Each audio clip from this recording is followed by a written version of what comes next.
Right, hi everyone. My name's Peter Ridley. I am the practice lead for a practice known as Data Protection and Privacy, which sits under Hewlett-Packard Enterprise's Enterprise Security Services division. There's a lot of that title, and if you put it all into just letters, it looks very confusing and long, so I'll try not to do it. So what I'm here to talk to you today about is the way that data protection is changing across Europe. It's something that is going on at the moment, and it really is going to affect every single business across Europe in one way or another, and with a reach to further beyond. So it's a very important piece of information that's coming up. Okay, so let's have a look at what's going on. At the moment, everyone knows that the UK has something called the Data Protection Act. The Data Protection Act, unknown to most people, is actually formulated on the back of a ruling that was created in Brussels called EU 9546. The problems that we've got with this is that EU 9546, the last four characters explain it all. It was written in 1995 and the version is 46. Well, you think about what other pieces of technology were created in 1995, first thing that comes to mind is probably Windows 95. You think from there to where we are now, how much that technology has moved on. The second piece of the problem is the Data Protection Act. That was created in 1998. Use that same logic, think about Windows 98 in comparison to where we are now, and you see how much has changed and what needs to be done about it. So, realistically, what's been done is the desire to create a whole new strategy around how companies and businesses and personal information is protected, stored and maintained. In order to do that, you take it back to the basics. Why are we doing it? The advancements in technology. What do we need to think about when we're going through that? The changes in the global thinking around how we protect data. Right now, every single country in Europe has its own form of regulation. Ours differs from France, which differs from Germany, which differs from Italy. And the more you traverse your business around Europe, the more complicated it is to share data. So, what the GDPR has done is it's providing us with a framework, and that framework looks at differing the risks associated to information and personal data. It then provides a balance between freedom of individuals and freedom of business and creates a marriage that hopefully is going to work for everyone. Now, where I say the Data Protection Act is soon going out, we're talking about 2 years' time. This GDPR became law last week. That means everyone has 2 years to prepare. It goes live on the 25th of May 2018, full stop. If your business isn't ready, you're in for a risk. Now, the clever piece about this is the way that they are doing business with everyone in the world. If you have a business in China that just so happens to have a third-party company in Europe, that Chinese company is also going to have to comply with the same ruling of this that the European business is.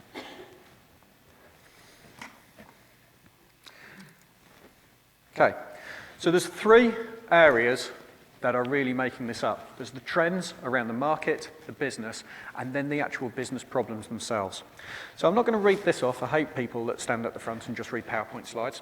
So you look at some of these logical facts. It takes 46 days to contain a cyber incident. Well, if that's lost data, that's a very long time. And you look at some of the recent pieces of lost data and how much news they have made. You take Mossack Fonseca, for instance, and how important that was in the news for a good 2 or 3 weeks. And that's the damage of that company is now being done. Probably in more ways than one on that one. 53% of the cost of dealing with cyber incidents is spent on the detection and the recovery from the incident.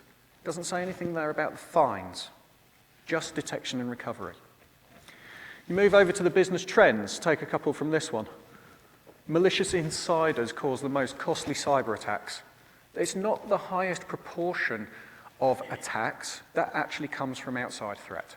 The inside threat causes more cost damage. The truth is the insider actually knows which pieces of data it is that is valuable that can be sold on the black market. An outsider coming into your business is looking to try and find that data. So it's a different style of attack that you're looking at. Yet 1.9 attacks per company are successful every week. You don't hear about many of these. The reason you don't hear about many of these is because the company probably doesn't know they've had it yet. Moving over to the business problems. How do you detect and deal with that APT, that new style of threat? Well, that's confusing a lot of people. The next one, how do you deal with the malicious insider attacks more rapidly and more cost effectively? At the moment, what we know is the malicious insider has the most costly attack. We've got 1.9 attacks a week, and the cost of dealing with it is 53% before you then pay a fine. So actually, we've got to speed the process up and make it cheaper for the business.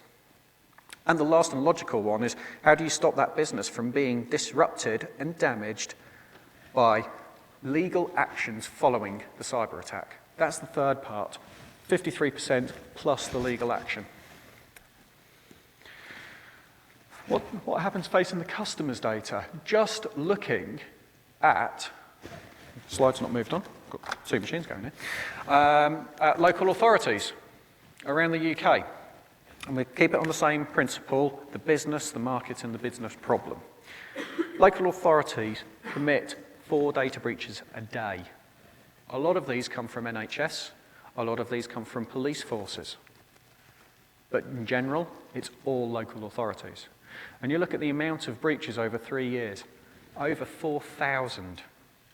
Variety of things, lost pieces of paper, lost USB sticks, CDs, lost in the post, lost laptops, the list goes on. Sometimes a theft, sometimes it's accidental loss, sometimes it's malicious, who knows. But that gives you an increase of over 300% in 3 years. There may be 2 different ways of looking at that stat.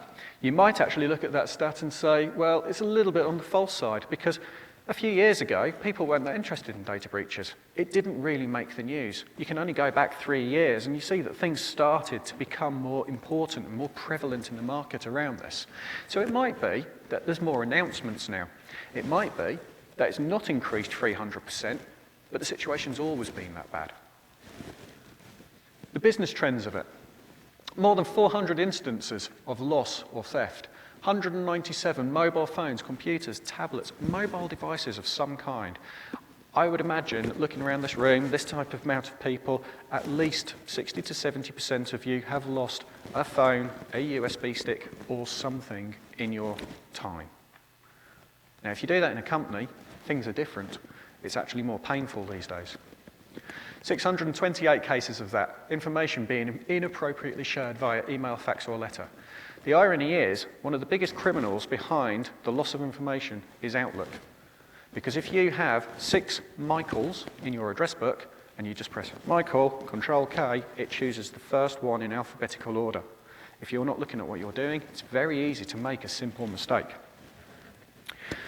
Nearly 100 cases of unauthorized people accessing or disclosing data. The privileges around the data on the network are just as important as the data getting out. So there's a lot of business problems here. How do you stop the negligent human factor? How do you deal with the malicious human factor more rapidly and cost effectively again? But the big one still is, how do you stop your business being disrupted and damaged by the legal actions that follow the breach? So, to give you an idea of where we are in the world, you look at some of these fine levels. These are all public knowledge in the news. Stayshore, Co-UK, holiday insurance company, £175,000 because they accidentally let hackers in. South Wales Police, £160,000 for losing a video recording which was part of evidence. In my personal opinion, that figure could have been an awful lot higher. I think they got off lightly for that one. The Ministry of Justice, a repeat customer, let's say, £180,000 for serious failings in the way that they handled prison data. But before that, there was another £140,000 for a similar incident. And Sony, I should imagine most people know the Sony story in the room. I'm not going to spell it out, but obviously this is PSN from 2 years ago. £250,000, and they exposed millions of customer personal data. If you have a Sony console, you go online, you've got a PSN network, your data was exposed. There is no ifs or buts about that. So how does this new regulation come in to help us against all of this?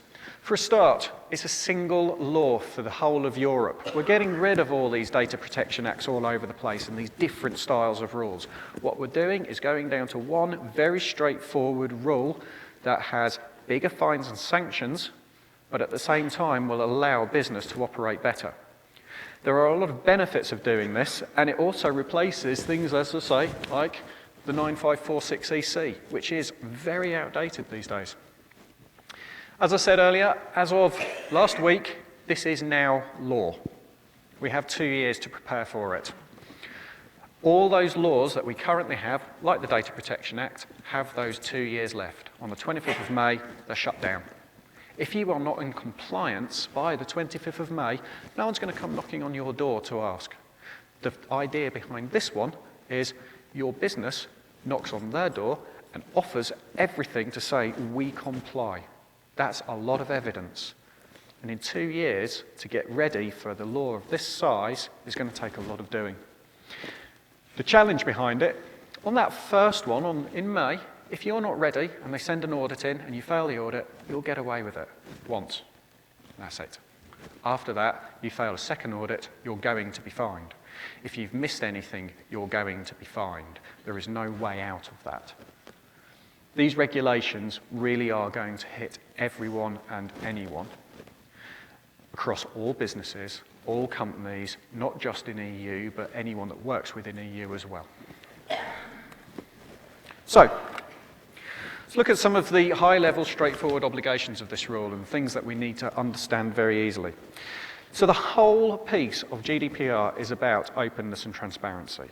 It's the idea to be open about how personal data is processed and handled. It needs to make sure that people are fully informed about the processing activities prior to the processing activity actually happening. That means you're going to receive some emails. You're going to receive emails from your gas supplier or electric supplier saying that they are doing things with your account and you need to be aware that things are being processed. If not, they're in breach of a law, they're going to be fined. With that in mind, you look at the purpose limitation. Now, this is a very challenging one to get your head around at first, but it's actually quite simple. And I'll give you a way of understanding this. So, data, as we know it, is held under your account in many businesses. Let's keep with that British Gas example. You have an account with British Gas, it's got your account number, all your personal details on it. That's yours, which is great. But they use that for marketing material as well. And they probably shouldn't, because do they really need to know if you need a new boiler yet? They probably know that from service history anyway. So when you look at it let's use a university as the example here.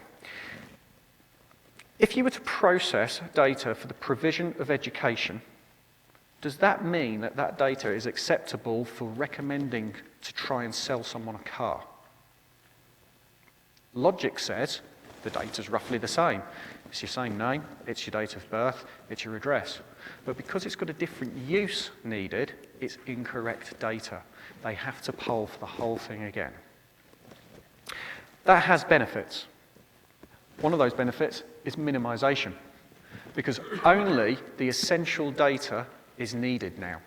So, provision of education. What do they actually need to give someone a place at a university? Names, addresses, dates of birth, grades. What they don't need is registration plate, mother's maiden name, inside leg measurement.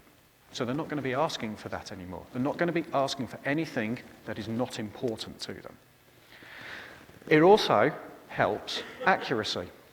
It develops a level of accuracy that people just don't have anymore at the moment.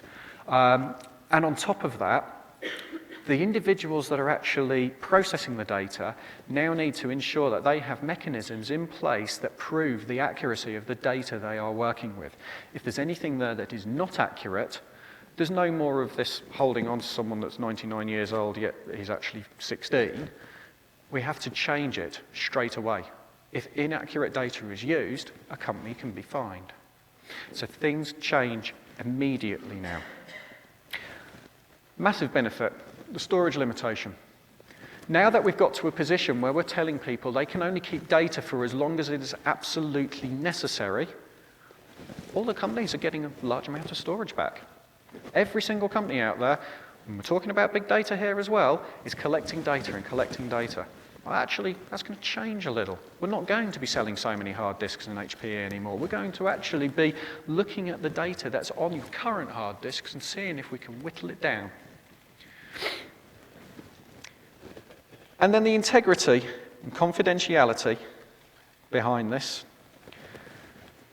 You have to put appropriate security controls in place to protect the unauthorized, unintentional, accidental loss of data from happening.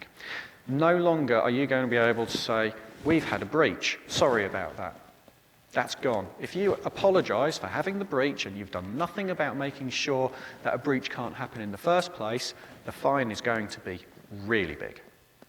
If you say, we're halfway through putting in a tool like DLP, rights management, some kind of access control, you're in a position, or even just encryption, you're in a position where you can say, we're working on it, the fine will be less.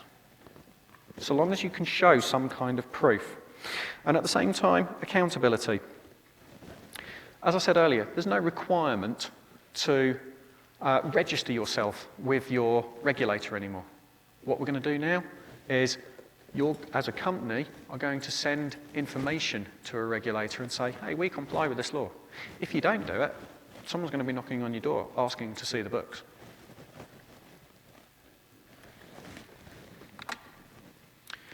Individuals, how does this benefit us as customers of all the different services that we all use?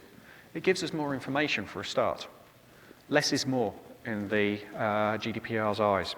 So in line with that openness and transparency principle, individuals' rights are strengthened in that organisations that process the data must provide information to the individuals about how and why this data is being processed.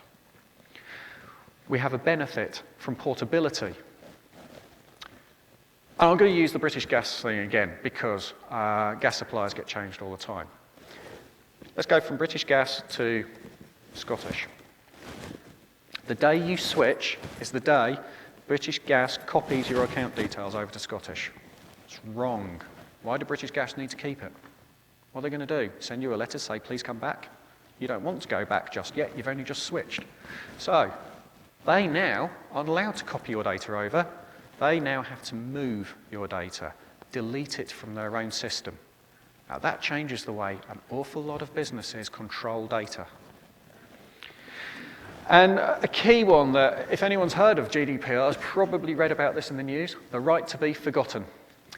When an individual no longer wants their data to be processed, and providing that there are no legitimate reasons to keep the data, a company now must remove it. That's been quite confusing for people to get their heads around. What it's actually trying to say is you as an individual are able to express your right to have your data removed from British Gas's network because they have no right to have it anymore. They then are forced, on your say-so, to remove it. Simple as that. Now, under the Data Protection Act, if you want that to happen, you've got to get a court order. So we've actually made it a lot easier not to receive those please come back letters anymore. Okay, business-wise, single law. Already mentioned that, so I'm not going to go on about it. I'm also not going to mention again the one-stop shop. The fact is, we, as HPE, work in every country in Europe. And therefore, we have to comply with every data protection regulation in Europe as well. That's a bit top-heavy, and that's a lot of regulation for us. What this does is because the GDPR is one law to suit every country, we only have to comply once in one country for the entire of Europe. So long as we comply to the GDPR, that's good. And we just have to prove it from any part of Europe as needed. This gives us a risk-based approach. The law understands that different businesses have different needs for data. It's quite clear that we are a technology company. We do not manufacture different fragrances of perfume. They are two completely different data sets. Because of that, the law accommodates for businesses to apply protective controls in a way that suits their needs the best. The needs of that perfume company are not the same as ours. They have different suppliers, different manufacturers, different everything to us. And therefore, where a product like a data loss prevention solution might be the right way around this for us, it might not be for another company. They might actually prefer a rights management solution. All of this feeds into privacy by design. It's something else that's been well mentioned about this new law. The GDPR is purposefully technology neutral. You get to choose how to implement the solutions that you need to protect yourself against falling foul of this regulation. No more registration. As I said on a previous one, you don't have to register anymore with the Data Protection Authority in your local region. You just have to talk to them. It's a different level of conversation. It'll make things a lot more easy. There's a very special and interesting thing coming in called a Data Protection Officer. Where a business's core activities are around large-scale processing of data, or where the processing is carried out by a public body, core operations consist of special categories of data, such as sensitive personal data. In those instances, a business needs to have someone called a Data Protection Officer resident. It's their job to take everything in the GDPR and apply it to the business. They are not the target if something goes wrong. They're just the person that instigates all of this to happen. And then you go there, you look at how they're going to operate. One of the greatest tools that they've got is this thing called a privacy impact assessment. Now, that's probably the easiest thing to take away from this conversation as well, because you can Google that already and you will find the Data Protection Act's privacy impact assessment and you'll be able to understand what it's about. What we do with that is send a consultant in with a tailored PIA to each business. We then run that against the business and create what's basically a gap analysis against the GDPR and where they currently are. And that gives them the benefit to understand exactly how to move forward and get themselves protected for the 25th of May in 2 years' time. If all of this is ignored, the sanctions, as you can see there, are brutal. The maximum fine is going to be 4% of your global turnover, or 20 million euros, whichever's greater. They're not messing around with this. They are really going to impact hard. There are a lot more ways to be able to be fined as well. If you don't have a data protection officer, you're going to get fined.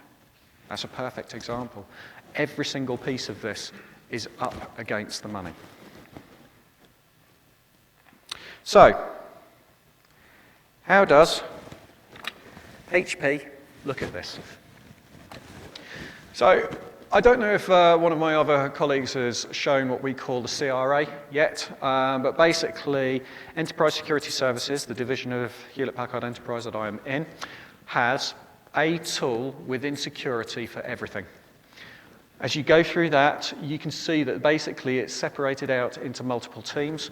My one, obviously, I've highlighted mine because I'm selfish, data protection and privacy, is then broken down into a set of domains. Of those domains, it kind of explains how we operate and what we do. Now, not everything has to be in this order. We do move things around. It depends how a client wants to work with us as well. But we start with the obvious. How many businesses out there actually know not just how much data they have, but what data they have and whether it is actually still important? It's a big thing that's missing from a lot of people. So we classify and we discover that data. We tell people what they have. We then model that data and create assurance packages based on it so that we can develop a data protection strategy for the client based on our findings. When we've done this, we've used various different technologies and processes, as written up there, in order to make sure that data is secure for the needs that it is being used for. That doesn't mean locking it into your building. That means making sure that it only goes to the right places in the first place. There's a life cycle management around data that people don't think of as well. The recovery, the backup, the archiving, the migration and the destruction of data all need to be considered under GDPR. They have rulings in that about everything. How long do you need to keep data? When you've got rid of data, like the British Gas to Scottish example, how do you destroy that data to make sure that you don't have evidence so it can't come back and accidentally be used to sell you a car? It's got to be handled correctly at all times. And then for the dark arts people in the audience, we also have certificate and key management systems and life cycles as well. We deal with authorities, registration, certificate. We do certificate policy management. We actually do more around this space than you would believe at the moment. It's one of our biggest and most fruitful areas. And some of those reasons are actually down to things like PKI, which a lot of people think is an old art that's gone by the wayside, but it hasn't in the slightest. And also things like cryptography. Is there actually a company out there that doesn't actually have encryption on something by now? I would imagine we're pretty much there. So that's how we are handling GDPR. Obviously, there are 2 years for the world, or EU, to actually catch up with everything that's going on. 25th of May 2018. That's the date to remember. That is changeover. And that's the date that we've got to be ready for. Thank you.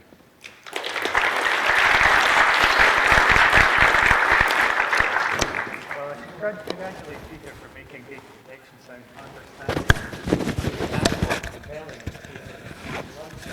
So, has anyone got any questions on all that? Yeah. This is going to apply specifically to use historical data as commercial assets, specifically of the credit checking agency. It all has to comply. Every piece of data that you have will have to comply with this ruling. So if that historical data is being correctly maintained under GDPR and you're announcing it correctly, it's not going to be a problem.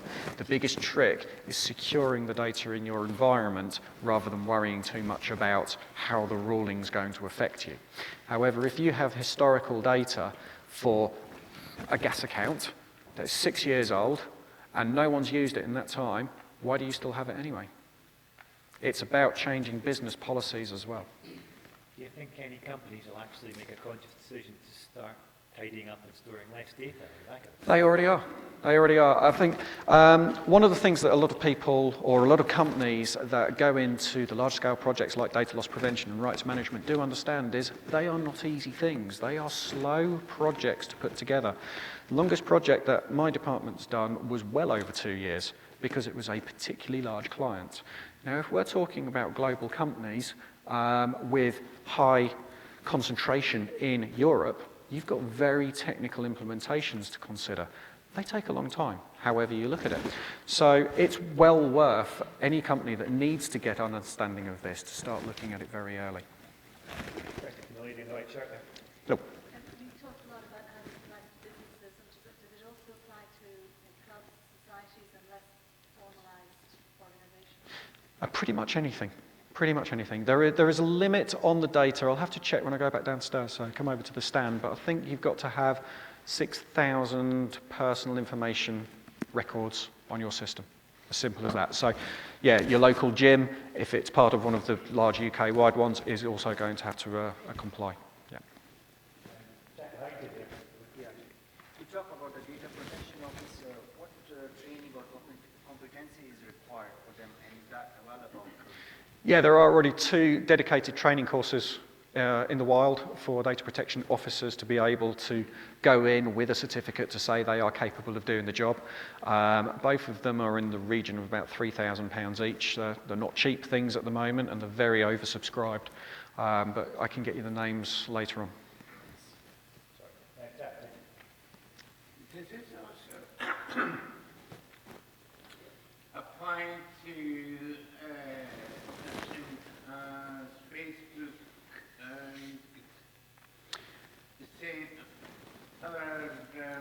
Social media.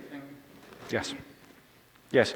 If social media is holding information within Europe, it applies. And I take it that's how the person's given permission for it, once they're found related, they have to do it.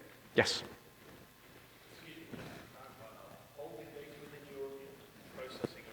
My apologies, yes, processing data within Europe, yeah. Wrong words. Sorry, what about the enforcement for small companies like soft market, small office or mortgage? For example, mortgage advisor. I have loads of personal data with my mortgage advisor, small company. So there will be no enforcement for them to delete that data or... Yeah, there is still enforcement, but only certain rules apply. So there is a split on the ruling. I've got the entire GDPR downstairs. I can take a look through it and come back to you with an answer. Okay. You've been very patient. Yeah, how do you see this impacting businesses from insider malicious attacks? And secondly, if the level of, say, vetting due diligence hasn't been done, could potentially businesses face greater fines?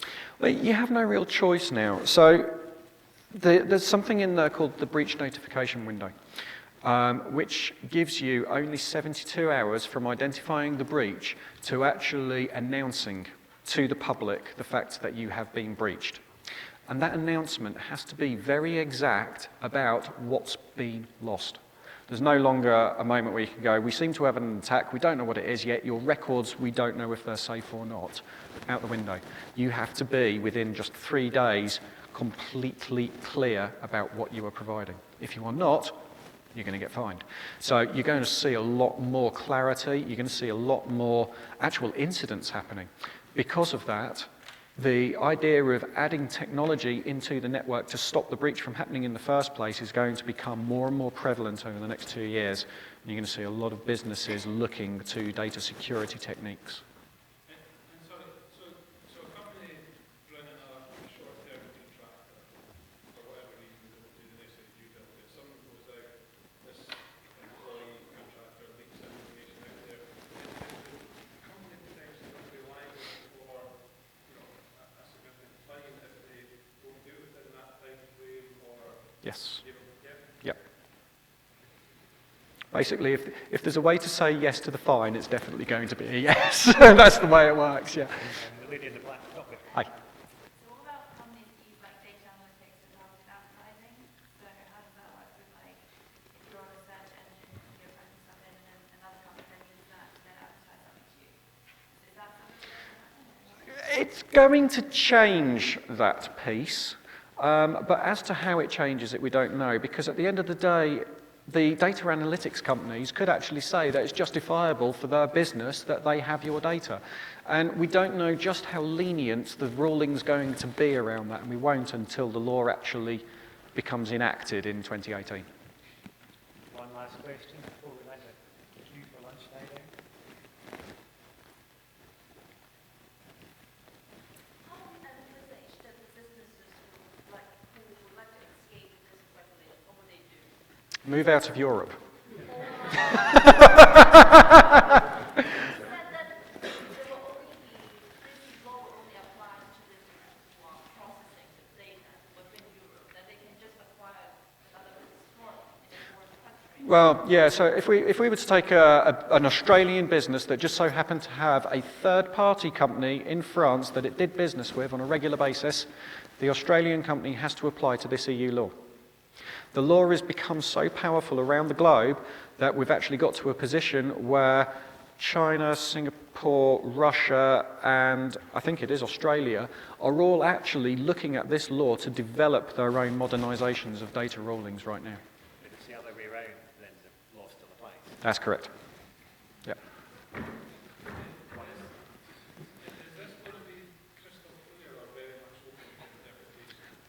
It's going to be crystal clear. There will be no interpretation. The problem that we've got now is EU 9546 was too open for interpretation, and what we've got, the Data Protection Act, is an interpretation of that.